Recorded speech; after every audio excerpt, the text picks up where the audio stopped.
অভিশপ্ত অশ্বমেধের অলৌকিক অপ্রাকৃতিক জগতে আপনাদের স্বাগত। আজ আপনাদের জন্য থাকছে তাসনিয়া খানের কলমে পাতাল ঘরের আর্তনাদ। এই গল্পটি বহুমাত্রিক প্রকাশনার। এই গল্পগুলো আপনাকে মোটিভেশন দেয় না, এক নামক গল্প সংকলন থেকে গৃহীত। শুরু হচ্ছে তাসনিয়া খানের কলমে পাতাল ঘরের আর্তনাদ।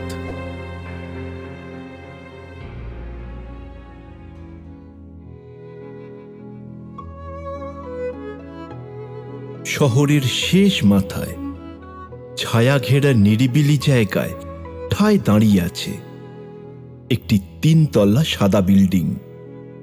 মরচে ধরা গেটের মাথার উপর তাকালেই চোখে পড়ে লাল রঙের নেমপ্লেট, আম্বিয়া খাতুন নারী নিবাস। বহু কাল ধরে রোদ বৃষ্টির অত্যাচার সয়ে নামটা কিছুটা অস্পষ্ট হয়ে এসেছে, যদিও তাতে এখানকার বাসিন্দাদের কিচ্ছু যায় আসে না। এখানকার বাসিন্দা বলতে নানান বয়সের অসহায় নারীরা। এরা সবাই ভিন্ন ভিন্ন বয়সের, ভিন্ন ভিন্ন জায়গার।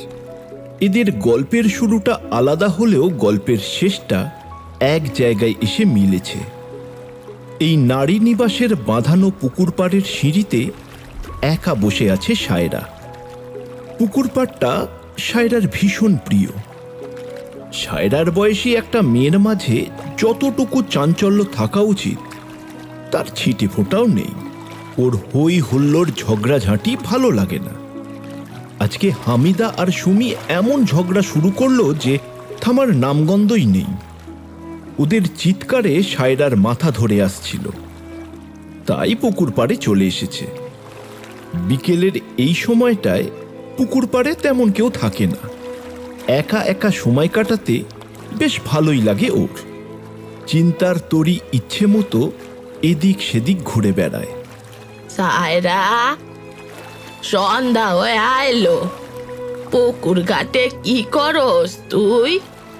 সাফিয়া বানুর ডাকে ধ্যান ভাঙে ওর। সাফিয়া খাতুন এই নারী নিবাসের সবচেয়ে প্রবীণ বাসিন্দা, বয়স 80 ছুঁই ছুঁই।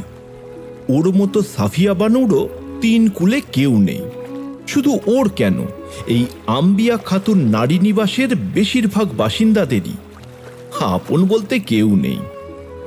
কিছু না গো বুড়ি দাদি, হামিদার সুমি আবার ঝগড়া শুরু করেছে, তাই এখানে এসে বসে আসি। ও, ওই মুখ পুরি দুইটার জ্বালায় থাহন যায় না। 2 দিন পর পর কুত্তার মতো কামড়া কামড়ে না করলে অগর পেটের ভাত হজম হয় না। বিরক্তিতে মুখ বাঁকান সাফিয়া বানু। অহন ওঠ, মাগরিবের আজান দিব, নামাজ পড়বি না? সাফিয়া বানুর সাথে পুকুর ঘাট ছাড়ে সায়রা। মাগরিব হয়ে আসছে। এই নারী নিবাসের প্রধান সেতারা আপা খুব কড়া মানুষ। ঠিক মতো না চললে বকাঝকাও শুনতে হয়। কড়া হলেও সেতারা আপা নারী নিবাসের প্রতিটি মানুষকে শক্ত হাতে আগলে রেখেছেন। সেতারা বেগম এই আম্বিয়া খাতুন নারী নিবাসের সর্বেসর্বা। ভীষণ কড়া ধাঁচের মহিলা। এতগুলো বছর ধরে এই নারী নিবাসের সবকিছু দক্ষ হাতে সামলে এসেছে। এই নারী নিবাসের বাসিন্দাদের মধ্যে সায়রা মেয়েটা একটু অন্যরকম। আর 5টা মেয়ের সাথে ওকে ঠিক মেলানো যায় না। 17-18 বছরের মেয়েটা সব সময় সবার থেকে একটু দূরেই থাকে। একমাত্র সাফিয়া বানুর সাথেই ওর যা খাতির। মেয়েটাকে ভীষণ রকম সুন্দরীও বলা যাবে না, তবে ওর মুখটা বড্ড মন কাড়া। চোখ পড়লে ওর দিকে আর একবার তাকাতেই হবে। আজকের আবহাওয়া ভালো না। সকাল থেকে আকাশ মেঘের চাদরে ঢেকে আছে। টিপটিপ করে বৃষ্টিও পড়ছে। সায়রার শরীরটাও ভালো যাচ্ছে না। ইদানিং রাতে আজব স্বপ্ন দেখছে, একদম বাস্তব মনে হয় সেগুলো। ও প্রতি রাতে দেখে প্রাচীন বিশাল এক বাড়ির করিডোর ধরে ও হাঁটছে। করিডোর জুড়ে আবছা ভুতুড়ে হলদিটে আলো। হাঁটতে হাঁটতে করিডোরের শেষ প্রান্তে একটা মরচে ধরা বিচিত্র আঁকিবুকি আঁকা লোহার দরজার সামনে থামছে ও। দরজা খুলে ভিতরে ঢুকতেই দেখে একটা পুরনো স্যাঁতস্যাঁতে সিঁড়ি সোজা নেমে গেছে পাতালে। ওই সিঁড়ি ধরেই নামতে থাকে ও। নামতে নামতে উপস্থিত হয় অন্ধকার এক কক্ষে। ঘরের স্যাঁতস্যাঁতে ভেজা বাতাসে দম আটকে আসে ওর। সেখানে একজোড়া শীতল সবুজ চোখের উপস্থিতি লক্ষ্য করে ও। ভক করে এক গাদা ভোটকা গন্ধ নাকে এসে লাগে তার। ঠিক এই সময় প্রতি রাতে ওর ঘুম ভেঙে যায়। ঘুম ভাঙার পরেও বিকট গন্ধটা যেন ওর নাকে লেগে থাকে। গায়ের কাপড় ভিজে যায় ঘামে। বহুক্ষণ বের হতে পারে না ভয়ঙ্কর স্বপ্নের ঘোর থেকে। আজকে বৃষ্টির বেগ বেড়েছে। ইলেকট্রিসিটি নেই সকাল থেকে। এখানে একটু বাতাস বইতে শুরু করলেই আর ইলেকট্রিসিটির দেখা মেলে না। সবাই অলস হয়ে সময় কাটাচ্ছে।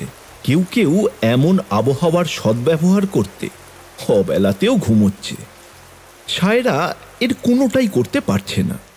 আনমনে বারান্দায় পায়চারি করছে। বৃষ্টির ছাট এসে ভিজিয়ে দিচ্ছে ওর শরীর, কিন্তু ওদিকে ওর কোনো খেয়াল নেই। ও তখন ডুবে আছে ওর প্রতিদিনের দেখা স্বপ্ন নিয়ে।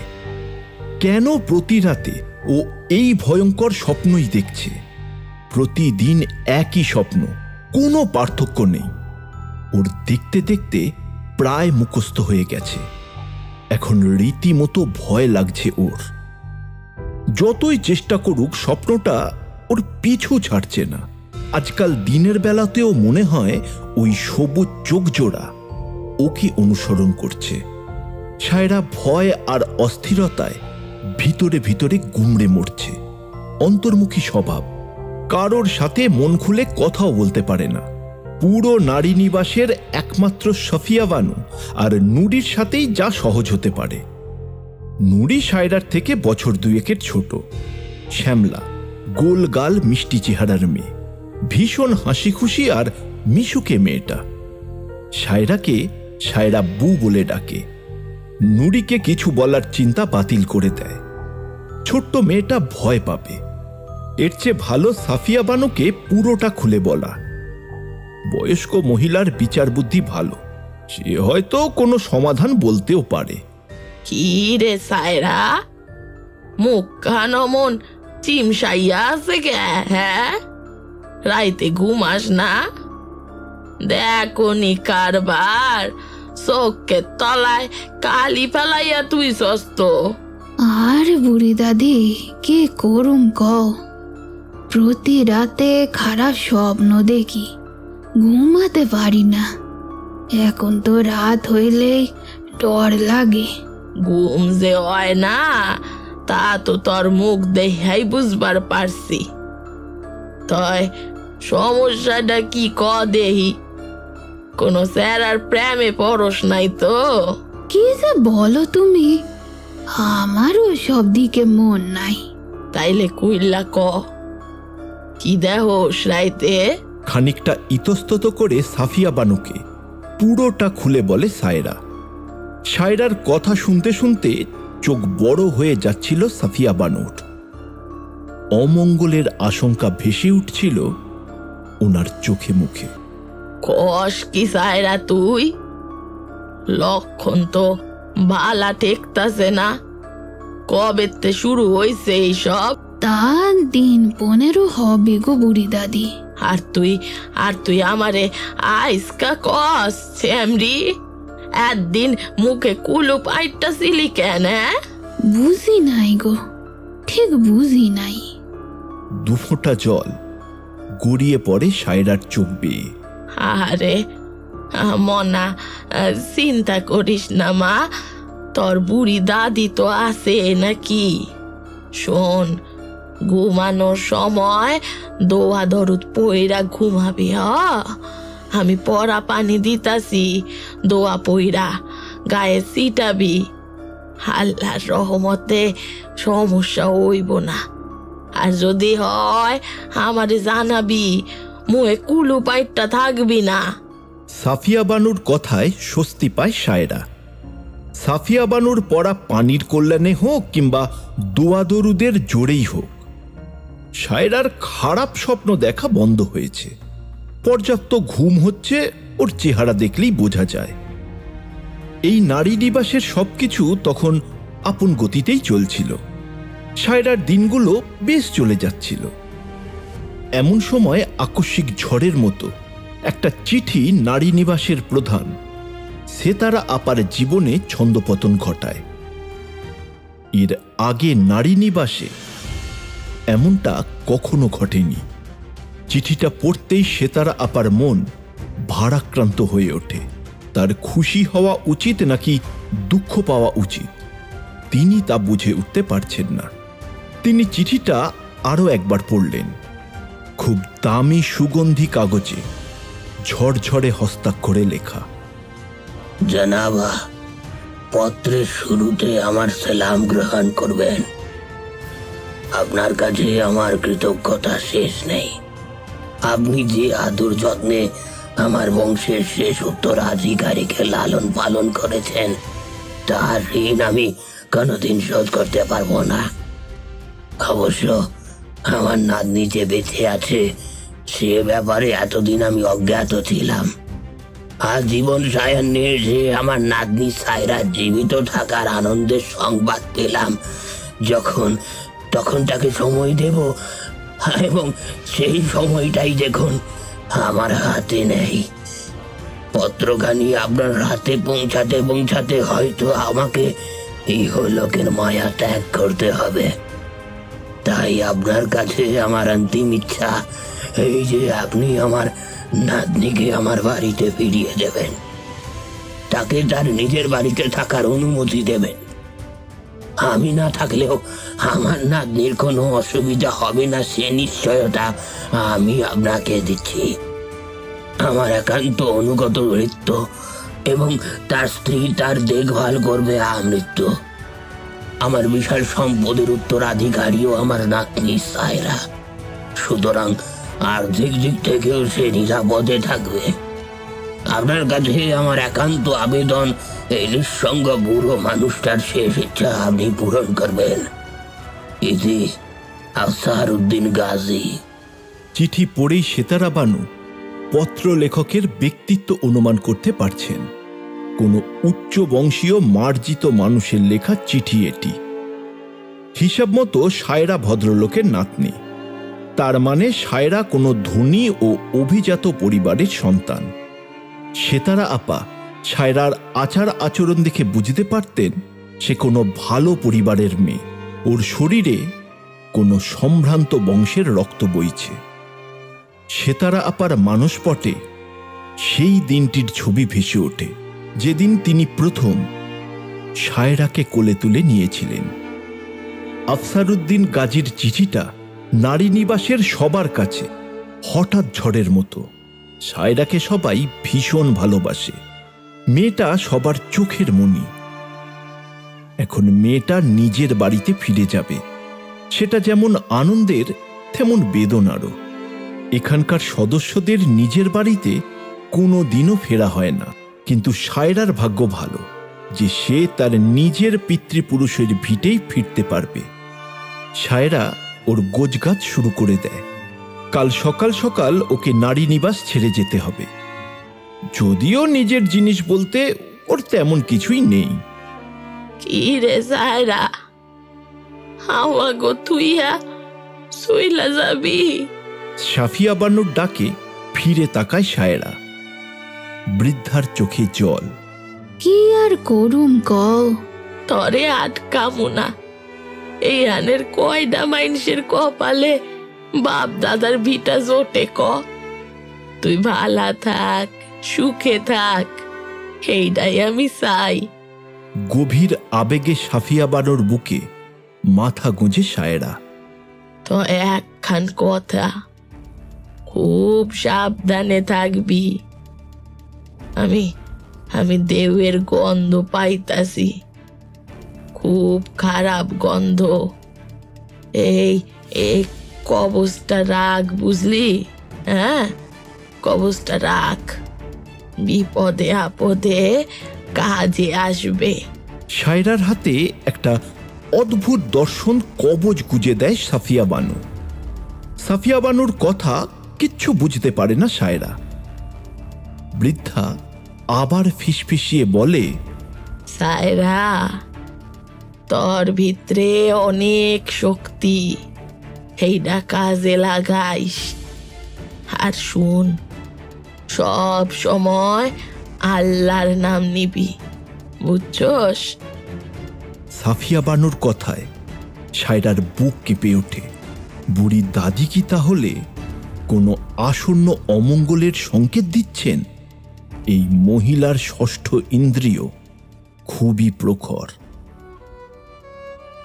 পরদিন সকালে আফসার উদ্দিনের একান্ত ভৃত্য ফজল আলী সায়রাকে নেওয়ার জন্য নারী নিবাসে হাজির হয়। ফজল আলীর বয়স ৬০ ছুঁই ছুঁই, পেটানো তাগড়া শরীর, তবে মুখ পাথরের মতো শক্ত, দৃষ্টি মাছের মতো শীতল। ভদ্রলোক অফিস ঘরের সামনের বারান্দায় বসে আছেন। নারী নিবাসের সবাইকে বিদায় জানানোর সময় সায়রার বুক ফেটে কান্না আসে। সবাই সায়রাকে পরম মমতায় জড়িয়ে ধরে। পিছন থেকে সায়রাকে তাড়া দেয় ফজল আলী। আমাজি তাড়াতাড়ি করেন, ট্রেন লেট হইয়া যাইব তো। সায়রার হাত থেকে ব্যাগগুলো নিয়ে নেয় ফজল আলী। সায়রা বয়সে অনেক ছোট হলেও ফজল আলী তার প্রতি সম্মান দেখানোয় কোনো ত্রুটি করেননি। বংশানুক্রমে যে পরিবারের সেবা তারা করে আসছে, তাদের শেষ উত্তরাধিকারী যতই অল্প বয়সী হোক, তবুও সে মনিব। সায়রাকে নিয়ে ট্রেনের নির্দিষ্ট কামরায় ওঠে ফজল আলী। এর আগে কখনো ট্রেন চড়েনি সায়রা, এজন্য কিছুটা উত্তেজিত। আবার নতুন পরিবেশের কথা ভেবে খানিকটা ভয়ও লাগছে তার। 18 বছরের জীবনে কোনো দিন নারী নিবাসের বাইরে থাকিনি সে, সুতরাং বাইরের জগৎটা ওর অজানাই। আধ ঘন্টা পর হুইসেল বাজিয়ে ট্রেন ছাড়ে। সায়রা জানলা দিয়ে বাইরের দৃশ্য দেখতে থাকে। গাছপালা, মানুষ নিমেষেই পিছনে ফেলে এগিয়ে যাচ্ছে ট্রেন। বাতাসে সায়রার চুলগুলো এলোমেলো হয়ে যায়। হঠাৎ সায়রার মনটা কেমন উদাস হয়ে যায়। এতদিনে নিজের বাড়িতে ফিরতে পারলেও নিজের পরিবারকে পাচ্ছে না। বাবা মা কেমন তা জানে না সায়রা। কোনোদিন প্রিয় মানুষদের স্পর্শও জোটেনি। এমনকি যে দাদা ওকে এত খুঁজে বের করেছেন, তাকেও দেখার সাধ্য নেই। ফজল আলীর কাছে শুনেছে ওর দাদু ওর সাক্ষাতের আগে ইহলোকের মায়া ত্যাগ করেছেন। সায়রার মায়াবী দু চোখে জল জমে ওঠে। ট্রেনের দুলনিতে ফজল আলীর ঘুম এসে গেছে। ঘুমন্ত অবস্থায় তার মুখ হাঁ করা। লোকটাকে বিদঘুটে দেখাচ্ছে এখন। সায়রা ফজল আলীর দিক থেকে চোখ সরিয়ে নেয়। ট্রেনে উঠতেই ফজল আলী সায়রাকে একটা চিঠি দিয়েছিল। সায়রা সেটার কথা ভুলেই গিয়েছিল। সায়রা চিঠিখানা পড়া শুরু করে। ওকে দেয়া ওর পিতামহের প্রথম এবং শেষ চিঠি। প্রিয় সায়রা, পত্রের শুরুতে আমার স্নেহনীয় পত্রখানা তোমার অবধি পৌঁছাতে পৌঁছাতে আমি হয়তো এই পৃথিবীর মায়া ত্যাগ করব। আমার একটি ভুলের জন্য তোমরা আমার থেকে বিচ্ছিন্ন হয়েছিলে। গাজী পরিবারের সন্তান হওয়া সত্ত্বেও তোমাকে পরিবারবিহীন কষ্টের জীবন কাটাতে হয়েছে। এজন্য আমি লজ্জিত ও অনুতপ্ত। জানি না তুমি আমায় ক্ষমা করবে কিনা, কিন্তু একজন মৃত্যুপথযাত্রী মানুষের শেষ অনুরোধটুকু রেখো, ফিরে এসো বাড়িতে সায়রা। তোমার নিজের বাড়িতে তোমার উপর এক গুরু দায়িত্ব দিয়ে গেলাম। সময় তোমাকে সেটা বুঝিয়ে দেবে। প্রতাপশালী গাজী পরিবারের শেষ প্রদীপটুকু জ্বেলে রেখো। ফজল আলী আর তার বউয়ের উপর তোমার দেখাশোনার ভার দিয়ে গেলাম। আমার ভালোবাসা ও আশীর্বাদ সব সময় তোমার সাথে থাকবে। ইতি, তোমার হতভাগ্য দাদু। সায়রা চিঠিটা পড়ে দীর্ঘ নিঃশ্বাস ফেলে। 7-5 ভাবতে ভাবতে সায়রার চোখেও ঘুম নেমে আসে। ঘুমের মাঝে আবার সেই দুঃস্বপ্ন, তবে এবার আরো বেশি স্পষ্ট, আরো বেশি জীবন্ত। ঘুমের মাঝেই ভয়ে কাঁপতে থাকে সায়রা। হঠাৎ ঝাঁকুনিতে সায়রার ঘুম ভেঙে যায়। ফজল আলী আর মোড়া ভেঙে ওঠে। আম্মাজি, আমরা আইসা পড়ছি, এখন না মন লাগবে। ফজল আলী বিনয়ের ভঙ্গিতে বলে। ফজল আলী সায়রার ব্যাগপত্র নিয়ে ট্রেন থেকে নামে। ট্রেন থেকে নেমেই সায়রার মন ভালো হয়ে যায়। কি সুন্দর গাছপালায় ঘেরা ছিমছাম একটা স্টেশন।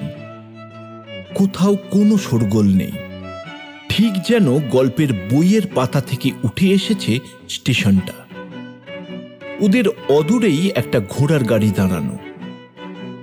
ফজল আলী সেদিকেই পা বাড়ায়। আমাজি আয়েন, ওইটা বসেন। সায়রা ঘোড়ার গাড়ি দেখে অবাক হয়ে যায়।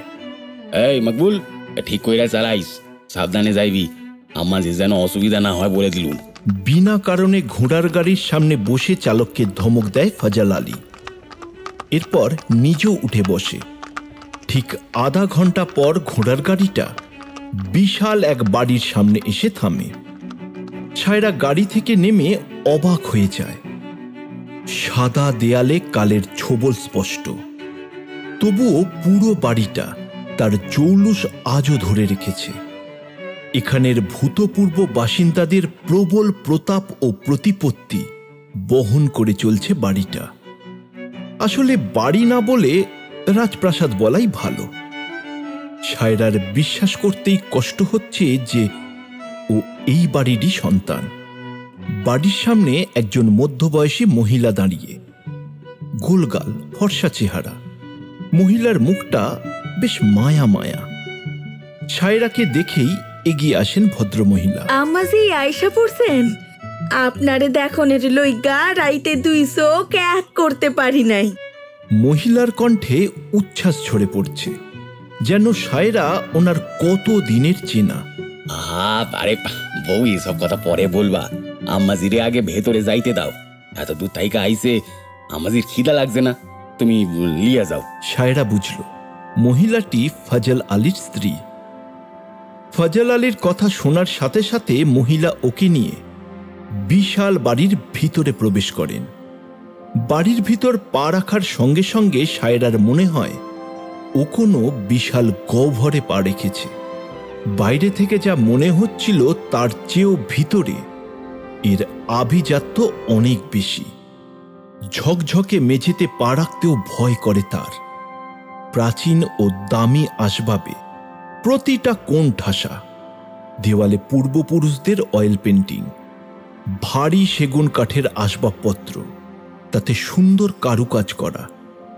সায়রা যত দেখছে ততই অবাক হচ্ছে। তবে এখনো পর্যন্ত ফজল আলী আর ওর স্ত্রী ছাড়া দ্বিতীয় কোনো মানুষ চোখে পড়েনি। ফজল আলীর বউ কাঠের রেলিং দেয়া সিঁড়ি বেয়ে ওকে দোতলায় নিয়ে যায়। দোতলার করিডোর দিয়ে হাঁটার সময় সায়রার জায়গাটা খুব পরিচিত মনে হয়। মনে হয় এই করিডোরে এর আগেও ও বহুবার হেঁটেছে। একটা অস্বস্তিকর অনুভূতি ছড়িয়ে পড়ে ওর সারা শরীর জুড়ে। নেন আম্মাজি, এইটাই আপনার কামরা, আপনি এইখানেই থাকবেন। সায়রা অবাক হয়ে যায়। এত বিশাল ঘর, এমন একটা ঘরে ওদের নারী নিবাসে কম করে হলেও 12 জন মানুষ থাকে। ঘরের মাঝে কারুকাজ করা যে বিশাল খাটটা আছে, তাতে 4 জন অনায়াসে ঘুমোতে পারবে। এছাড়াও বেশ কিছু দামি আসবাব আছে ঘরে। সায়রার এখনো সবকিছু স্বপ্নের মতো মনে হয়। সন্ধ্যা নামতেই পুরো বাড়ি অন্ধকারে ডুব দেয়। ফজল আলী কয়েকটা কেরোসিনের বাতি জ্বেলে দেয়। হে তল্লাটে এখনো ইলেকট্রিসিটি আসেনি। সায়রার ঘরেও বাতি দিয়ে যায়। এই বিশাল বাড়ির অন্ধকার ওই অল্প কয়েকটা বাতি দূর করতে পারছে না। সায়রার হঠাৎ মনটা খারাপ হয়ে যায়। নারী নিবাসে কত মানুষ ছিল, একদম একা লাগতো না, কিন্তু এখানে কথা বলার মানুষই নেই। তার উপর সারা বাড়ি জুড়ে শ্মশানের নীরবতা।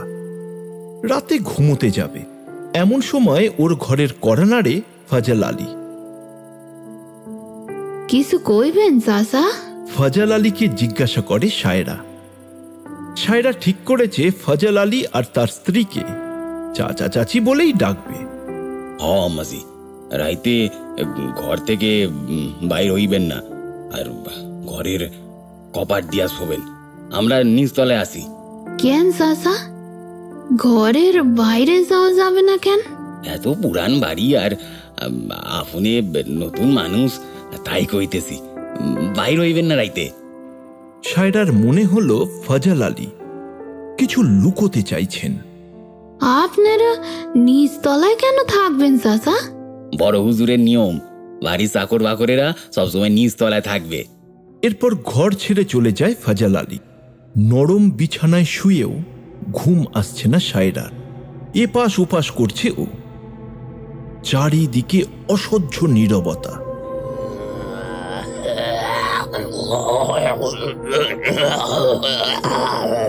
হঠাৎ খুব মৃদু একটা গোগানির শব্দ ওর কানে আসে।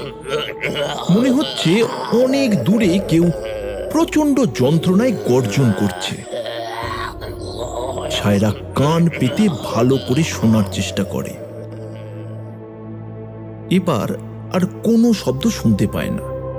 সায়রা ভাবে নতুন জায়গা, তাই হয়তো এমন হচ্ছে। পরদিন সকালে চা নিয়ে সায়রার ঘরে আসে ফজল আলীর স্ত্রী। পরম মমতায় সায়রাকে ঘুম থেকে ডেকে তোলেন তিনি। সায়রা একদিনেই মহিলাটিকে পছন্দ করে ফেলেছে। সায়রা নিজের অতীত নিয়ে এখনো অন্ধকারেই আছে। ও ফজল আলীর স্ত্রীকে জিজ্ঞাসা করে, আচ্ছা, আপনি এ বাড়িতে কদিন ধরে আছেন চাচি? সে মেলা বছর আগে গো আম্মা। আমার বিয়ার পরেতেই আপনাকে সেবা কইরা আইতেছি। আপনের দাদা যান নিজে পছন্দ কইরা আনছে ওনার জন্য। ওনারে আপনার দাদা যান খুব স্নেহ করতেছেন। দেখলেন না, আপনার ভারীর উপর দিয়া গেছে। বোঝাই যাচ্ছে এই দম্পতি কাজী পরিবারের সেবা করতে পেরে খুবই খুশি। ফজল আলীর স্ত্রী আবার বলেন, আপনাগো বাড়ি হইল এই ৫-৭ গ্রামের মধ্যে সবচেয়ে বড় বাড়ি।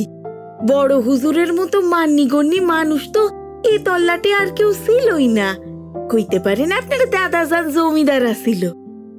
তাই বড় হুজুরের যে টাকা পয়সা আল্লাহ দিছে তা কোনো জমিদারের চাইয়া কম না। আর এই বাড়ি তো বড় হুজুরের দাদার আমলের।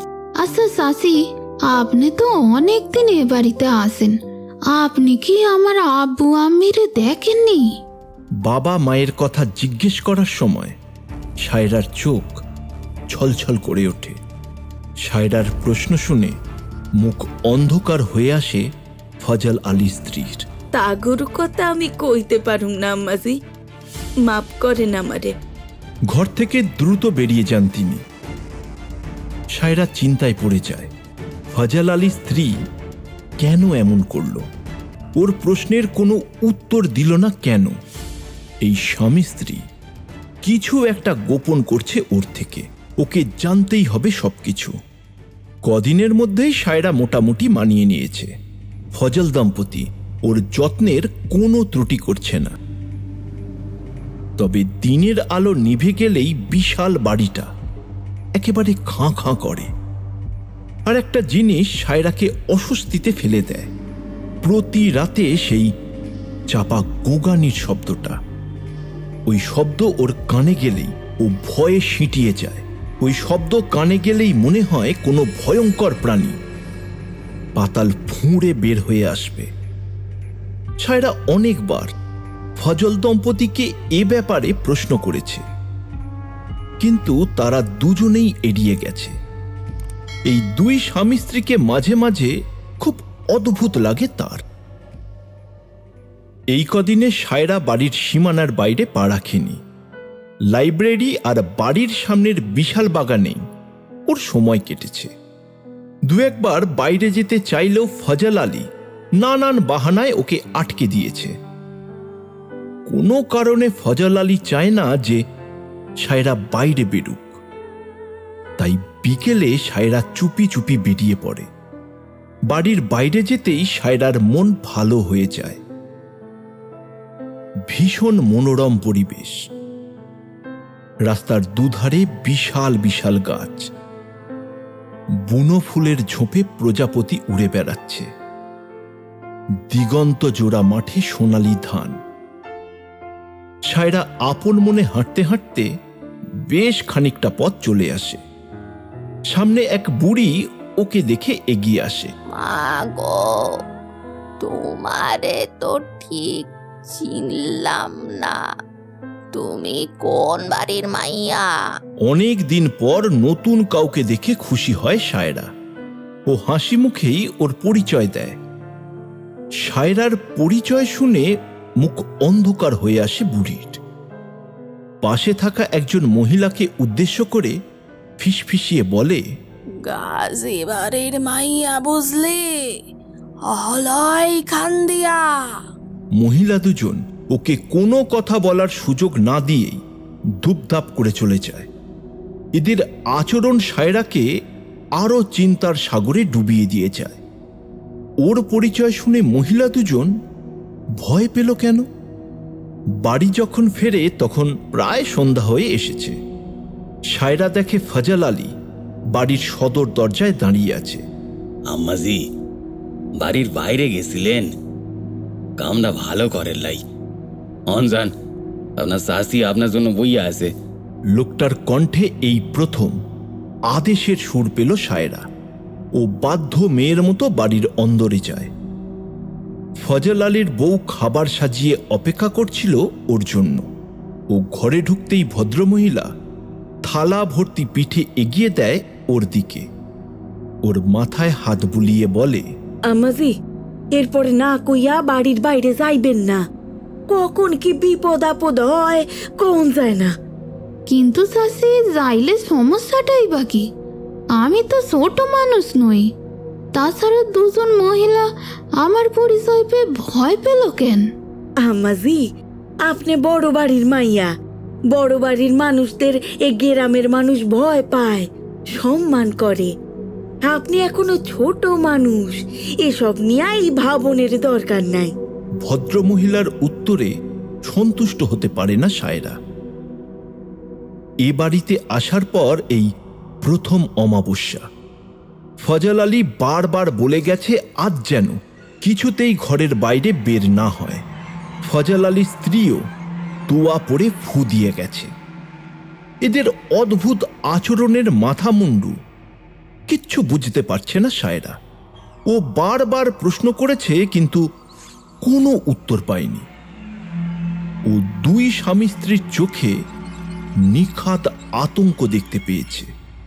কোনো অশুভ শক্তির আগাম সংকেত পেয়েছে যেন তারা। বিছানায় হেলান দিয়ে একটা বই পড়ছিল সায়রা। হঠাৎ ওর মনে হলো কিছু একটা ওর ঘরের সামনে থেকে সরসর করে চলে গেল। সায়রা পাত্তা না দিয়ে মন দিল বইয়ের পাতায়। আবার কিছুক্ষণ বাদে ফুটোপুটির একটা শব্দ ভেসে আসলো। মৃদু হাসির শব্দও শুনতে পেল সায়রা। সায়রা প্রথমে মনের ভুল ভেবে এড়িয়ে গেলেও এবার কৌতূহল দমন করতে পারল না। বেরিয়ে আসে ঘর থেকে।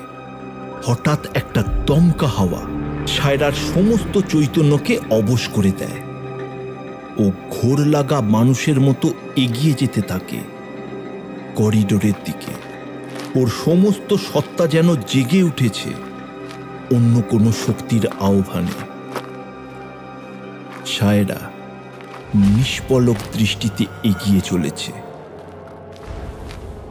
ও গিয়ে থামে বিচিত্র কারুকাজ করা একটা ভারী দরজার সামনে।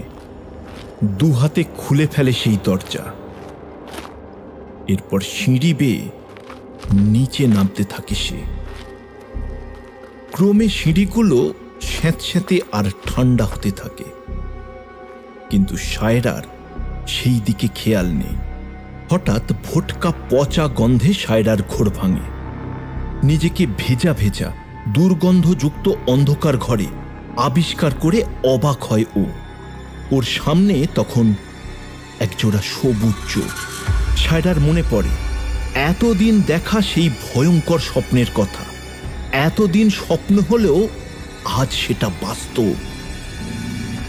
সবুজ চোখের মালিক ঝাঁপিয়ে পড়তে চায় সায়রার উপর, কিন্তু হঠাৎ আলোর ঝলকে অমানসিক গর্জন করে পিছিয়ে যায় ওটা। ওই আলোতে সায়রা যা দেখে তাতে ও আর নিজেকে ধরে রাখতে পারে না, সংজ্ঞা হারিয়ে ফেলে। চোখের উপর ভোরের মিষ্টি আলো পড়তেই ঘুম ভাঙে সায়রার। ঘুম ভেঙে দেখে দুই স্বামী স্ত্রী ওর দিকেই তাকিয়ে। গত রাতের ঘটনা মনে পড়তেই ধরপড় করে উঠে বসে সে। কাঁপা কাঁপা কণ্ঠে জিজ্ঞাসা করে, আচ্ছা কাল ওটা কি সেলা? কোনটা আম্মাজি? যেন কিছুই হয়নি এমন ভাবে উত্তর দেয় ফজল আলী। ওই যে সবুজ চোখের বিভৎস চেহারার। কথা শেষ না করেই ভয়ে মুখ ঢাকে সায়রা। ও, আপনি খারাপ স্বপ্ন দেখছেন। বউ যাও, আম্মাজির জন্য নাস্তা বানাও। আর আম্মাজি, আপনি হাত মুখ ধুয়ে নিচে আসেন। হাত মুখ ধুতে গিয়ে পায়ে শ্যাওলার দাগ দেখে সায়রা এটা বুঝতে পারে যে কাল রাতের ঘটনা কোনো দুঃস্বপ্ন নয়, বরং সত্যি। কাল ও সত্যি এক ভয়ানক দানবের মুখোমুখি হয়েছিল। বুড়ি দাদি এজন্যই বলেছিলেন তিনি দেওয়ের গন্ধ পাচ্ছিলেন। এতদিন কি ফজল দম্পতি ওর সাথে লুকোচুরি খেলল? ওই দুজন মহিলা কি এ কারণেই গাজী বাড়িকে ভয় পায়? কিন্তু ওরা সায়রার কাছ থেকে কেন এই ভয়ঙ্কর সত্যিটা লুকিয়ে রাখছে? সায়রা ঠিক করে ফেলে যে করেই হোক ওকে পুরোটা জানতে হবে। এই বাড়িতে লুকিয়ে থাকা রহস্য ওকে উদ্ঘাটন করতেই হবে।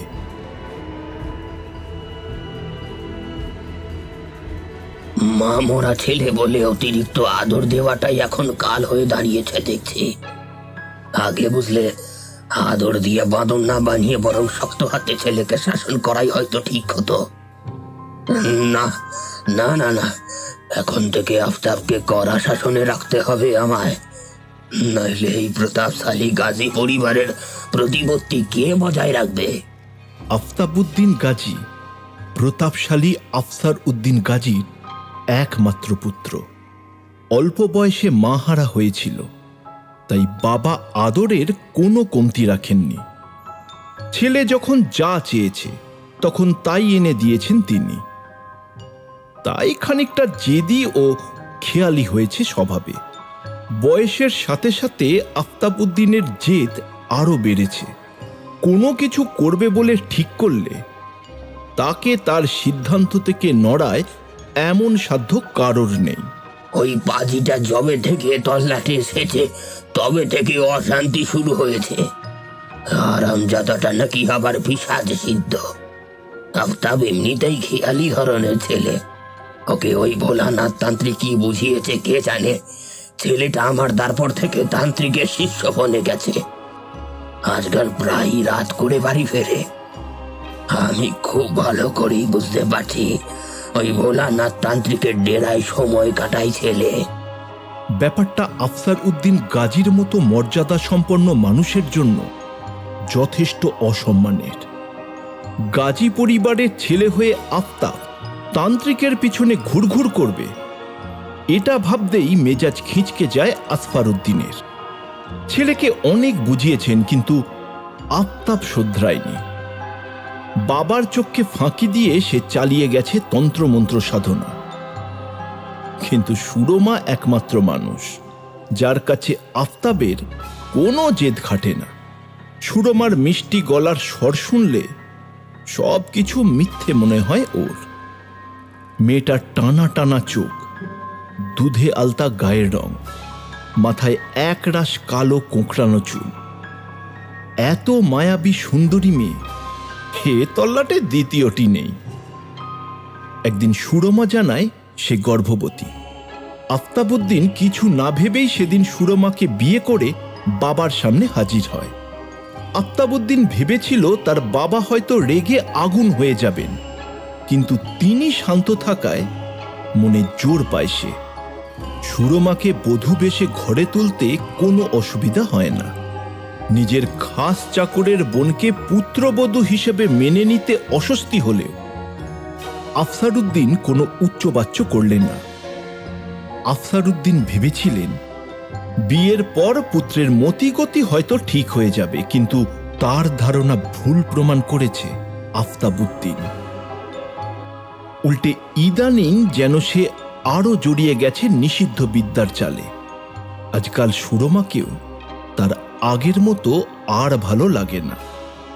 আফতাবউদ্দিনের শরীরও অনেক শুকিয়ে গেছে, আচরণও রুক্ষ হয়ে গেছে। সুরমার সাথেও আজকাল ভালো করে কথা বলে না। সুরমা কিছু বোঝাতে গেলে খেকিয়ে ওঠে। ছেলের অবস্থা দেখে দুশ্চিন্তার সাগরে ডুবে যেতে থাকেন আফসারউদ্দিন। আফতাব যে নিজের গর্ভবতী স্ত্রীর গায়ে হাত তুলতে পারে বিশ্বাসই করতে পারছিল না সুরমা। সাথে আফতাবের অকথ্য গালিগুলো তীরের ফলার মতো বেঁধে সুরমার বুকে। আফতাব এত বদলে গেল? এ কি সেই সৌম্যকান্তি, ভদ্র নম্র আফতাব? ক্রন্দনরত স্ত্রীকে ফেলে ঘর থেকে বেরিয়ে যায় আফতাব। ভোলানাথ তান্ত্রিকের ডেরায় এসে ধপ করে বসে পড়ে আফতাব। সুরমার সাথে ঝগড়া করে মেজাজ খিঁচকে আছে তার। ভোলানাথ তান্ত্রিক ধ্যানে ছিলেন। আফতাবের শব্দ পেয়ে চোখ মেলে চায় সে। এই আফতাব বাবু, আজ তুমি গোসা করে আছো কেন? আর বলবেন না গুরুজি, বিয়ে করেই ভুল করেছে। আগে মাথা ঠান্ডা করো, এরপর কথা বলি। বলেই আবার চোখ বুঝলেন ভোলানাথ। কিছুটা স্থির হয়েই দ্বিধান্বিত কণ্ঠে আফতাবউদ্দিন জিজ্ঞাসা করেন, গুরুজি, আপনি বলেছিলেন আজকে অদৃশ্য হবার মন্ত্র শিখিয়ে দেবেন। আফতাবউদ্দিনের প্রশ্নে চোখ মেলেন ভোলানাথ। দৃঢ়ভাবে বলেন, আগে যা জোগাড় করতে বলেছি সেটা করো, এরপরে এসো মন্ত্র শিখতে। আফতাবউদ্দিন চিন্তিত মুখে বারান্দায় পায়চারি করছিলেন সেদিন রাতে, আর মনে মনে ভাবছিলেন, নবজাতক শিশুর মাথা এখন কই পাবো? আবার জোগাড় করতে না পারলে গুরুজি আমায় মন্ত্রও শেখাবেন না। তাহলে তান্ত্রিক যে ওকে কি জাদু করেছে যে সব ভালো মন্দ ভুলে কেবল নিষিদ্ধ শক্তির উপাসনায় মেতে আছে। হঠাৎ আফতাবের মনে পড়ে, আরে 3 দিন আগে তো ফজল আলীর বউয়ের ছেলে হয়েছে। ফজল আলীর বউ হয়তো এখন ছেলেকে নিয়ে একা শুয়ে আছে। ফজল আলী বাজের গায়ে গেছে মনে হয়, আজ রাতে আর ফিরবে না। বউটাও গভীর ঘুমে আচ্ছন্ন। এই সুযোগ, হ্যাঁ, এই সুযোগে ওর ছেলেটাকে আমায় যে করে হোক চুরি করতে হবে। কিন্তু বাচ্চাটা নিষ্পাপ, তার উপর আমার স্ত্রীর ভাইয়ের সন্তান। এটা করা কি ঠিক হবে আমার? না, ওই সব মাথায় আনলে চলবে না। এখন মন্ত্রমায় শিখতেই হবে, যে করেই হোক। মন্ত্র শেখার নেশায় ভালো মন্দ জ্ঞান ভুলে যায় আফতাবউদ্দিন। আলগোছে বাচ্চাটাকে তুলে নেয় সে। এরপর চুপি চুপি সবার অলক্ষ্যে বেরিয়ে যায় বাড়ি থেকে। পরদিন সকালে ফজল আলীর বউয়ের কান্নায় ভারী হয়ে ওঠে গাজী বাড়ির আঙিনা। ফজল আলী বাড়ি ফিরে পুত্রের অন্তর্ধানের সংবাদে ভাষা হারিয়ে ফেলেন। কেউ বুঝে উঠতে পারছে না কে করল এমন কাজ। শুধুমাত্র একজনের কাছে সব পরিষ্কার হয়ে যায়। সেই ঘৃণ্য কাজ কার হতে পারে? আফসারউদ্দিন রাগে ক্রোধে হিতাহিত জ্ঞান হারিয়ে ফেলেন। ছি, ছেলেটা এত নিচে নামতে পারে তা আমি স্বপ্নেও ভাবতে পারিনি। ওই ভোলানাথ তান্ত্রিক সব নষ্টের গোড়া। পিশাচটাই আফতাবকে দিয়ে সব করিয়েছে। ওকে আজ জন্মের মতো শিক্ষা দিতে হবে আমায়। ভোলানাথ তান্ত্রিককে যখন বটতলায় হাজির করা হয় তখন সেখানে সারা গ্রামের মানুষ ভেঙে পড়েছে। আজকে তাঁকে শাস্তি দেবেন কাজী সাহেব। এই ভোলানাথ তান্ত্রিককে কেউ তেমন একটা পছন্দ করে না, বরং ভয়ই পায়। তাই তার শাস্তির দৃশ্য দেখার জন্য সবাই খুব আগ্রহ নিয়েই দাঁড়িয়ে আছে। সবাই ভেবেছিল ভোলানাথকে ধরে আনার সময় ও হয়তো প্রতিরোধ করতে চাইবে, কিন্তু সে বাধ্য ছেলের মতো সবার সাথে এসেছে। এখনো সে নির্লিপ্তভাবে দাঁড়িয়ে আছে যেন কিছুই হয়নি। আফসার উদ্দিনের ইচ্ছে হচ্ছে এখনই জুতো খুলে তার গালে 2 ঘা বসিয়ে দিতে। কাজী সাহেবের সাথে গ্রামের আর 5 জন গণ্যমান্য ব্যক্তি নিজেদের মধ্যে আলোচনা করে এক মারাত্মক সিদ্ধান্ত নেন। আফসার উদ্দিন চেয়ার ছেড়ে দাঁড়িয়ে উচ্চ স্বরে ঘোষণা করলেন, শোনো এলাকাবাসী, ওই ভোলানাথ তান্ত্রিক এই গ্রামে ঘাঁটি গেড়েছিল, তাতে আমি আপত্তি করিনি। কিন্তু এই ভোলানাথ পিশাচ সাধনা করে, অল্প বয়সী ছেলেদের ভুলিয়ে ভালিয়ে কুকাজ করায়। এর জন্য গ্রামের পরিবেশ নষ্ট হয়ে যাচ্ছে। এতদিন সহ্য করেছি, কিন্তু আজ এর বিহিত হওয়া প্রয়োজন। আমরা সিদ্ধান্ত নিয়েছি এই ভোলানাথ তান্ত্রিককে সবার সামনে গাছে ঝুলিয়ে মৃত্যুদণ্ড দেওয়া হবে, যাতে সে আর কোনো অপরাধ না করতে পারে।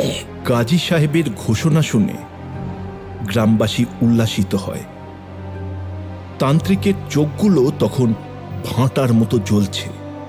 ফাঁসির দড়ির দিকে তাকে নিয়ে যাবার সময়ও সে কোনো আপত্তি করে না, শুধু একবার আফসার উদ্দিনের দিকে তাকিয়ে বরফ শীতল কণ্ঠে বলে, আমাকে মেরে নিজের সন্তানকে বাঁচাতে পারবে না আফসার উদ্দিন।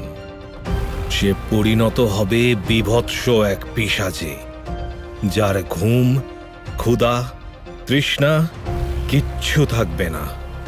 সে অনন্তকাল ধরে অভিশাপের আগুনে জ্বলবে, কিন্তু মৃত্যু তাকে স্পর্শ করবে না, যতদিন না তার বীজ তারই বুকে ধারালো অস্ত্র বসিয়ে দেয়। ওই তান্ত্রিকের কথাগুলো আফসার উদ্দিনের বুকে কাঁপন ধরিয়ে দেয়।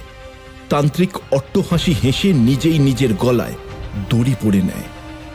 ফাঁসির দড়ি যখন তার গলায় এঁটে বসেছিল তখনও সে বিকটভাবে হাসছিল। সারা গ্রামের লোক অবাক হয়ে দেখছে সেই দৃশ্য। তান্ত্রিকের মরদেহ সৎকারের দায়িত্ব কেউ নেয়নি। শেয়াল কুকুরে খুবলে খেয়েছিল তার দেহ। সেদিন বিকেলে বাড়ি ফিরে খুব ক্লান্ত লাগছিল আফসার উদ্দিনের। ভোলানাথ তান্ত্রিকের কথাগুলো বারবার তার কানে বাজছিল। যতই নিজেকে বোঝাচ্ছিল যে এসব অর্থহীন প্রলাপ, ততই মনটা তার অশুভ শঙ্কায় ছেয়ে যাচ্ছিল।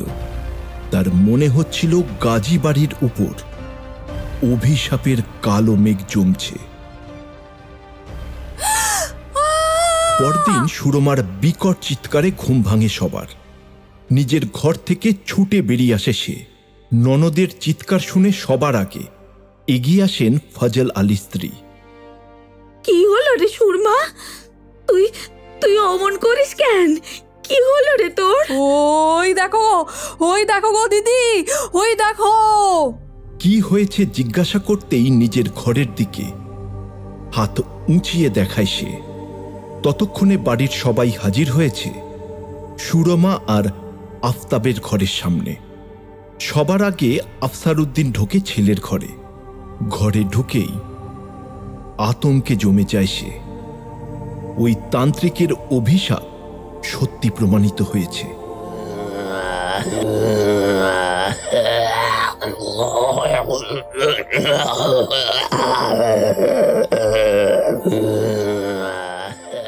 আফতাবের জায়গায় দাঁড়িয়ে আছে একটা ভয়ঙ্কর দানব। বিভৎস চেহারার সাথে বিকট দুর্গন্ধ বের হচ্ছে তার শরীর থেকে। বাড়ির বাকি সবাইও দেখে এককালের সৌম্য দর্শন আফতাব উদ্দিনের বিভৎস নতুন রূপ। সেই ঘটনার পর থেকেই আফতাব উদ্দিনের নতুন আবাস তারই বাড়ির পাতাল ঘরে। সবার থেকে দূরে সরিয়ে তাকে রাখা হয়েছে বরফ শীতল অন্ধকার পাতাল ঘরে, যে ঘর এককালে অন্ধকার কুটি হিসেবে ব্যবহার করত তার পূর্বপুরুষ। সেখানে নিজের একমাত্র আদরের সন্তানকে বন্দি করে রাখতে বুক ভেঙে যাচ্ছিল আফসার উদ্দিনের। গভীর রাতে সবাই ঘুমিয়ে গেলে পাতাল ঘর থেকে ভেসে আসত আফতাব উদ্দিনের যন্ত্রণাময় কুগানি।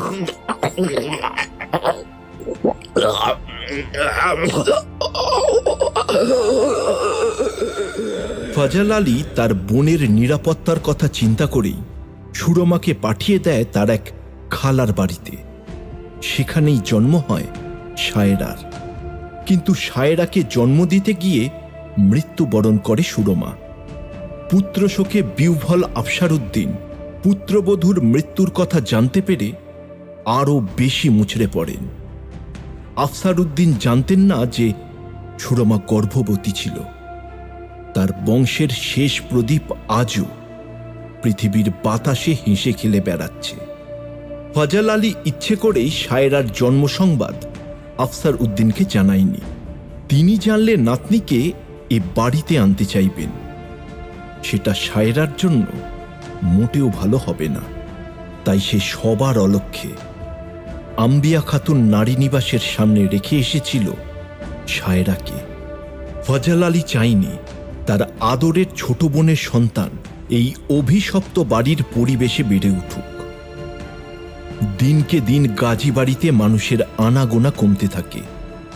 চাকর বাকরেরাও একে একে কাজ ছেড়ে চলে যায়। একমাত্র ফজল আলী আর তার স্ত্রী মনিবের সাথ ছাড়েনি। নিষ্ঠা ভরে সেবা করে গেছে মনিবের। আফসার উদ্দিনও সব কিছু থেকে গুটিয়ে নেন নিজেকে। গ্রামের সবাই পাতাল ঘরের দেওয়ের ভয়ে এ বাড়ির আশেপাশেও ঘেঁষে না। প্রতি রাতে যখন পাতাল ঘর থেকে দেওরূপী আফতাবের যন্ত্রণামাখা গোগানি ভেসে আসে, তখন আফসার উদ্দিনের বুক কষ্টে ভারী হয়ে ওঠে। এই পাতাল ঘরের দেও, এই নামেই হারিয়ে যায় আফতাব উদ্দিনের আসল পরিচয়। আফসার উদ্দিন নিঃসঙ্গ জীবন কাটাতে থাকে গাজী বাড়িকে ঘিরে। জীবনের শেষ প্রান্তে এসে ফজল আলীর কাছ থেকে জানতে পারে নিজের একমাত্র বংশধরের সন্ধান। ফজল আলী মনিবের শেষ ইচ্ছা অনুযায়ী শায়রাকে গাজী বাড়িতে ফিরিয়ে আনার উদ্যোগ নেয়। শায়রা সুযোগ খুঁজতে থাকে কোনোভাবে যদি পাতাল ঘরের রহস্য জানা যায়। সেদিন রাতেই ফজল আলী আর তার বউ ঘুমিয়ে গেলে শায়রা নিঃশব্দে ঘর থেকে বের হয় ও পা টিপে টিপে পাতাল ঘরের দিকে এগিয়ে যায়। পাতাল ঘরের দরজা খুলে সিঁড়িতে পা রাখে শায়রা। ঠান্ডা শক্ত সিঁড়িতে পা দেওয়ার সাথে সাথে ওর শরীর কেঁপে ওঠে। ধীরে ধীরে শায়রা নামতে থাকে। যতই নিচে নামতে থাকে ওর পায়ের নিচের সিঁড়ি ভেজা স্যাঁতস্যাঁতে হতে থাকে। বেশ অনেকটা সময় ধরে সিঁড়ি বেয়ে নামার পর শায়রা হাজির হয় সেই পাতাল ঘরে। সেই ভয়ঙ্কর সবুজ চোখজোড়া দেখে বুকে কাঁপন ধরে যায় শায়রার। ও সাহস সঞ্চয় করে সামনে এগিয়ে যায়। ওর হাতে থাকা বাতির আলোয় কুঁকড়ে যায় দানবটা। তার কুৎসিত হাত দুটো দিয়ে নিজেকে আড়াল করতে চায়। এমন সময় শায়রার চোখে পড়ে দানবের হাতের আঙুলে থাকা দামি পাথর বসানো আংটির দিকে। আংটিটা দেখে শায়রার মনে খটকা লাগে। দানবটা তখন গো গো শব্দ করা শুরু করে দিয়েছে। আলো সে একেবারেই সইতে পারছে না। ভয়ঙ্কর দানবটার জন্য এবার মায়া হতে শুরু করলো সায়রার। সায়রা পাতাল ঘর থেকে ফিরে আসে নিজের ঘরে। সে রাতে আর ঘুমোতে পারে না সায়রা।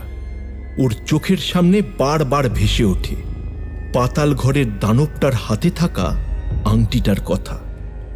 সায়রার চট করে মনে পড়ে যায় এ বাড়িতে আসার পর বসার ঘরে এই বংশের বেশ কজন পূর্বপুরুষের অয়েল পেন্টিং দেখেছিল। তাদের একজনের হাতে ঠিক অমন একটা আংটি দেখেছিল সে। কিন্তু সেই আংটিটা ওই পিশাচটার হাতে গেল কিভাবে? ওটা যদি কোনো দানব অথবা পিশাচি হবে তাহলে ওর হাতে আংটি থাকার কথা না। এই সব কিছুর উত্তর আছে ফজল দম্পতির কাছে। যে করেই হোক সায়রাকে সবটা জানতেই হবে। পরের দিন সকালে হাটে যায় ফজল আলী। তার ফিরতে অনেক রাত হবে। বাড়িতে তখন শুধুমাত্র ফজল আলী স্ত্রী আর সায়রা। সায়রার জন্য চা করে নিয়ে আসে ফজল আলী স্ত্রী। যখন সায়রার ঘরে ঢোকে তখন সায়রা নির্লিপ্তভাবে ফজল আলী স্ত্রীকে জিজ্ঞাসা করে, সাসি, ওই পাতাল ঘরের দেহ আসলে কে? কি যে কোন আম্মাজি, কইছি না আপনি খারাপ স্বপ্ন দেখছেন। আর কিছু লুকোবেন না দয়া করে। আমি কাল আবার পাতাল ঘরে গিয়েছিলাম, আমি সব দেখছি। সেদিন রাতে ওটা কোনো স্বপ্ন ছিল নি। সায়রার কথা শুনে ফজল আলী স্ত্রী স্তব্ধ হয়ে যান। আর চুপ কইরা থাকবেন না চাচি, আমারে খুইলা কোন সবটা? কেন ওই দেহর হাতে এবারই সদস্যের আংটি? আপনি যখন সব দেখা ফেলছেন তাইলে শোনেন, পাতাল ঘরের দেহ একদিন দেহ ছিল না, সে একজন মানুষ ছিল। সে আপনার দাদা জান আফসার উদ্দিনের একমাত্র পোলা, আপনার আব্বা আফতাবউদ্দিন। ফজল আলী স্ত্রীর কথা শুনে সায়রা নিজের কানকে বিশ্বাস করতে পারে না। ফজল আলী স্ত্রী একে একে সব কিছু খুলে বলেন সায়রাকে। তান্ত্রিকের অভিশাপে কিভাবে সায়রা আর তার মায়ের জীবন এলোমেলো করে দিয়েছিল সেটা পরিষ্কার হয়ে যায় সায়রার কাছে। 18 বছর পূর্বে আফসার উদ্দিন গাজী ভোলানাথ তান্ত্রিককে হত্যার আদেশ দিয়ে যে ভুল করেছিলেন তার খেসারত দিতে হয় তার পুত্র, পুত্রবধূ আর নাতনিকে। ফজল আলীর বউয়ের গলা বারবার কেঁপে উঠছিল। সায়রার মা তার আদরের ননদ ছিল। মেয়েটাকে কত যত্ন করেই না বড় করেছিলেন তিনি। ফজল আলী স্ত্রীর কাছ থেকে পুরোটা শোনার পর ধাতস্থ হতে কিছুটা সময় লাগে সায়রার। তার মানে চাচি, আপনারা আপনারা আমার আপন মামা মামি? হ আম্মাজি, আমি আপনের মামি আর হে আপনার মামা। এরপর সায়রাকে জড়িয়ে ধরে হাউমাউ করে কেঁদে ওঠেন ফজল আলী স্ত্রী। এতদিন যেন কান্নাগুলো বুকের ভিতর আটকে রেখেছিলেন তিনি। আচ্ছা চাচি, আমার আব্বুরে এই জীবন থেকে মুক্তি দেওয়ার কি কোনো উপায় নেই? আছে আম্মাজি, আছে। শুধু আপনেই তারে মুক্তি দিতে পারবেন এই দেহের জীবন থাইকা। তো তা শুনলে আপনি সইতে পারবেন না। আপনি কোন চাচি, আপনি কোন? আপনার আব্বা ভোলানাথের অভিশাপের দেহ হয়েছে, যার মৃত্যু নাই। তো আপনি যেহেতু তার নিজের রক্ত, আপনি যদি আপনার আব্বার বুকে ছুরি বসাইতে পারেন তইলে তার মৃত্যু হইব, আর এই অভিশপ্ত দেহের জীবন থাইকা সে মুক্তি পাইব। কি কোন চাচি? আমি কেমনে নিজের আব্বার বুকে ছুরি বসামু? এছাড়া উপায় নাই আম্মাজি, সবই কপালের লিখন। সায়রার ঘর থেকে চোখ মুছতে মুছতে বেরিয়ে যান ফজল আলী স্ত্রী। রাতে ঘুমানোর আগে স্বামীর জন্য পান সাজতে বসেন ফজল আলী স্ত্রী। শুনেন, আম্মাজি কিন্তু সব যাই না ফেলাইছে। কি কও কি তুমি? কেমনে জানলো সে? বেঅক্কল মেয়ে মানুষ তুমি তুমি কও নয় তো? আগে সেইটার না তো শুনেন আগে।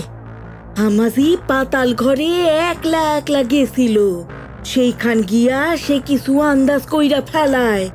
এরপর আমারে জিগানোর পর সব কইতে বাধ্য হয়েছি। কও কি বউ, আমাজি পাতাল ঘরে গেছিল? তাই তো কইলাম, আর আমি তারে সব কিছু কইছি। আরে সৈত্য কয়দিন আপনি চাপা দিয়া রাখবেন, তারে একদিন সব কইতে হইতো। কথাটা ভুল বলো লাই বউ, ভাইজান আর কতদিন এমনি কষ্ট পাইবা? তার এই দেওরের জীবন দিয়া মুক্তি দেওয়া দরকার। তার স্ত্রীর মুখে পুরোটা শোনার পর মনে অশান্তির ঝড় বয়ে যাচ্ছে। এমন এক সংকটের মধ্যে এসে ওকে দাঁড়াতে হবে, সেটা ও কোনোদিনও ভাবেনি। আমাজি আসুম। আসেন চাচা। আপনি যখন সবই জানেন, তাইলে এখন আর চাচা ডাইকের নাম মাঝি, মামা বইলা ডাকতে পারেন। স্নেহে আর্দ্র হয়ে আসে ফজল আলীর চোখ। ফজল আলী আবার বলেন, আপনার মামি তো আপনারে সবই বলছে। ভাইজান অনেকদিন কষ্ট পাইছে, তার এই দেওরের জীবন থাইকা মুক্তি দেওয়া দরকার। আপনি তো সবই জানেন এখন। কিন্তু চাচা, আমি কেমনে পারুম এরকমটা করতে?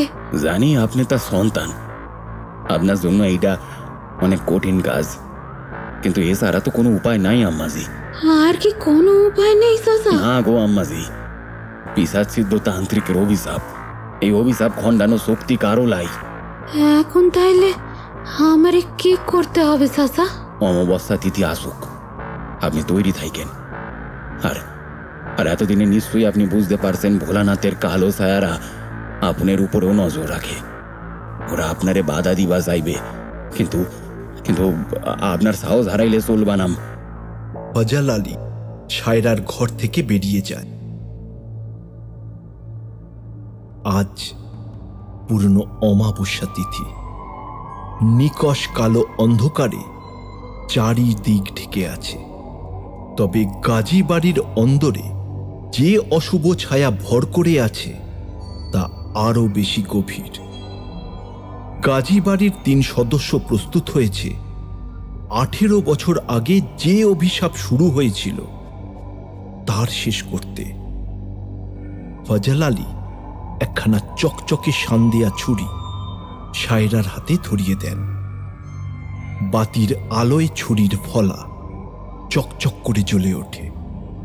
ছুরিটাকে অনেক ভারী মনে হতে থাকে সায়রার।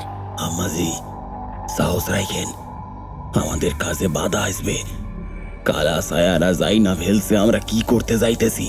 দেখছেন বাতাস কেমন ভারী হইয়া আইছে? বুঝো নাই বউ, ছায়ারা চায় না ভাইজান অভিশাপ মুক্ত হোক। ওরা যেন তেন প্রকারে সব পণ্ড করতে চাইবে, তাই সাবধান থাকবা। 2 স্বামী স্ত্রীর কথা শুনে সায়রার গলা শুকিয়ে আসে। ওর মনের অবস্থা বুঝতে পেরে ফজল আলী বলে, ভয় পাইয়েন না আম্মাজি, আমরা থাকতে আপনার কোনো ভয় নাই। অমাবস্যার ওই ভয়ানক রাতে ওরা 3 জন পাতাল ঘরের দরজা খুলে নিচে নামতে শুরু করে। প্রথমে বাতি হাতে ফজল আলী, মাঝে সায়রা আর সবার পিছনে ফজল আলী স্ত্রী। পাতাল ঘরের সিঁড়িতে পা দেওয়ার সাথে সাথে শরীরের ভিতর শিহরণ খেলে যায় ওদের, কিন্তু কোনো কিছু তোয়াক্কা না করে ওরা সিঁড়ি বেয়ে নামতে থাকে। কানের পাশে শিউরে ওঠে ফিসফিসানি কিছু শব্দ। বাতির আলোয় পাতাল ঘর আরো বেশি অশুভ লাগছে। দেওয়াল জুড়ে কিছু বিচিত্র ছায়া ছোটাছুটি করছে। যে কোনো মানুষই এ অবস্থায় নিজের সাহস ধরে রাখতে পারবে না, কিন্তু এই 3 জনের পরিস্থিতি সম্পূর্ণ ভিন্ন। তারা জানত এমনটাই হবে। ওদের উপস্থিতিতে চঞ্চল হয়ে উঠছে পাতাল ঘরের দেও। জান্তব গোগানি বের হয়ে আসছে ওটার মুখ থেকে। রাগে যেন ওটার চোখ ধিকি ধিকি করে জ্বলছে। ভোটকা গন্ধ তীব্র থেকে তীব্রতর হচ্ছে। ওদের হাতে থাকা আলোর জন্য শুধুমাত্র সে ঝাঁপিয়ে পড়তে পারছে না। আম্মাজি সাহস রাখেন, ছুরিটা শক্ত কইরা ধরেন। ফজল আলী সাহস দেয় সায়রাকে। সায়রা বড় করে দম নেয়। পাতাল ঘরের দেও বাতির আলোতে কুঁকড়ে আছে। ও হাতের ছুরিটা ওটার গায়ে বসিয়ে দেবে, সেই মুহূর্তে ফজল আলীর হাতে থাকা বাতি টপ করে নিভে যায়। পরিস্থিতি বুঝে উঠতে কয়েক সেকেন্ড সময় লাগে। পাতাল ঘরের কালি গোলা অন্ধকারে কিচ্ছু দেখতে পায় না ওরা, শুধুমাত্র দেওয়ের ভয়ঙ্কর সবুজ চোখজোড়া ভাঁটার মতো জ্বলজ্বল করতে থাকে। এখন ওদের কাছে আর কোনো আলো নেই। পাতাল ঘরের দেও কয়েক গুণ জোরে চিৎকার করে ওঠে, অন্ধকারেই ঝাঁপিয়ে পড়ে ফজল আলীর উপর। ধারালো দাঁত দিয়ে ওর হাতের এক খাবলা মাংস তুলে নেয়। ফজল আলী তীব্র যন্ত্রণায় চিৎকার করে ওঠে।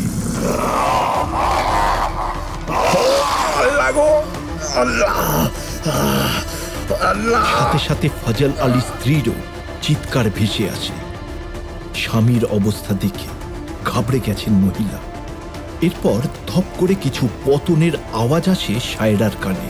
হয়তো মহিলা ভয়ের চোটে অজ্ঞান হয়ে গেছে। সায়রার হঠাৎ মনে পড়ে সাফিয়া বানুর দেওয়া কবচটা ওর সাথেই আছে।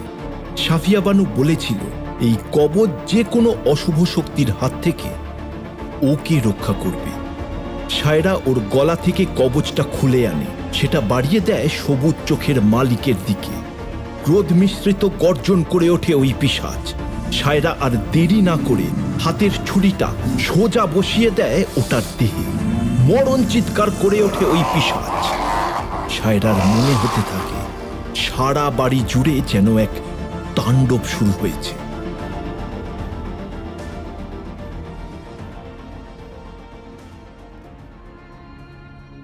বেশ কিছুক্ষণ বাদে সব শান্ত হয়ে যায়। ফজল আলী হয় মারা গেছেন নয়তো জ্ঞান হারিয়েছেন, কারণ তার কোনো সাড়া শব্দ পাওয়া যাচ্ছে না। সায়রা কতক্ষণ ঠায় বসেছিল ও জানে না। একটা চিকন আলোর রেখা এসে প্রবেশ করছে পাতাল ঘরে। বাইরে তখন সকাল হয়ে গেছে। সেই আবছা আলোতে সায়রা দেখতে পায় এক বছর 50-এর মানুষ ছুরিবিদ্ধ হয়ে পড়ে আছেন। তান্ত্রিকের অভিশাপ কেটে গেছে। পিতার রক্তে সন্তানের হাত রাঙিয়ে তবেই তাকে মুক্তি দিয়েছে। সায়রার বুক ভেঙে কান্না আসে। সায়রা তার পিতার দেহ যথাযোগ্য মর্যাদায় সমাহিত করে। সে রাতের পর ফজল আলীর হাতটা অকেজ হয়ে গেছে, কিন্তু সে নিয়ে তার কোনো আফসোস নেই। সায়রা গাজী বাড়িতে বাচ্চাদের স্কুলের সাথে বাড়ির একাংশে নারী নিবাস চালু করেছে। ফজল দম্পতি ওর সর্বক্ষণের সঙ্গী। এখন কেউ আর আগের মতো গাজী বাড়িকে ভয় পায় না।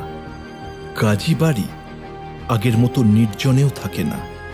বাড়ির আঙিনায় হাসি খুশি ছেলে মেয়েদের খেলতে দেখে নিজের সমস্ত অপ্রাপ্তি ভুলে যায় সায়রা।